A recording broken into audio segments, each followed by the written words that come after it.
मैं कार्य विभाग प्रमुख सचिव हेमंत गैराजी से इस संबंध में जाकर मुलाकात करूंगा। ये मुद्दा प्रमुख था क्योंकि सीईटी में 12 भर्तियां तो एक सीईटी में, और मान लो करीब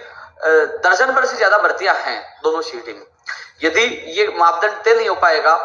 और क्योंकि सीनियर लेवल का परिणाम इस वीक के अगले वीक में आ जाएगा, तो लेकिन दोनों का परिणाम आने के बाद जो दूसरे चरण की एग्जाम होनी है, जो दर्जन भर भर्तियां है, वो प्रक्रिया रुक जाएगी यदि डीओपी ने जल्द से जल्द इनको जवाब नहीं दिया तो। इसलिए मैं कल डीओपी सेक्रेटरी हेमंत गैराजी से जाकर मिला, लेकिन पहले से हेमंत गैराजी के पास 1 लाख भर्तियों का वर्गीकरण का मामला भी था, नई आरएस भर्ती का मामला भी था, और कुछ जैसे एलडीसी सहित कई भर्तियां जिनका एआरडी से, यानी कि जो भर्तियों की जो अभ्यर्थना भिजवाने का काम है, जो सारा डेटा इकट्ठा कर रहा है सीटी से, जो अंडर जो भर्तियां आती हैं, तो आपके एलडीसी सहित स्टेनोग्राफर कई भर्तियों की अभ्यर्थना कर्मचारी चयन बोर्ड में नहीं पूछी थी, और अन्य जो सीटी के अलावा अन्य अभ्यर्थना आरपीएससी और कर्मचारी चयन बोर्ड में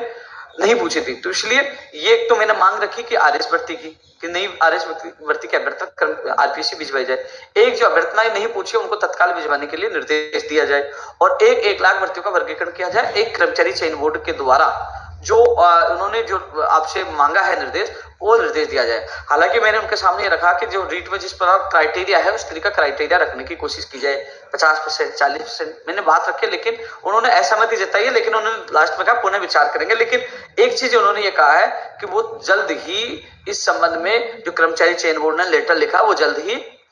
इसका जवाब दे देंगे। यानी कि कल की मुलाकात में ये निकल कर आया कि अब समय नहीं लगेगा, और वो इसी वीक में यानी कि जल्द ही कर्मचारी चयन बोर्ड को उस लेटर का जवाब दे देंगे।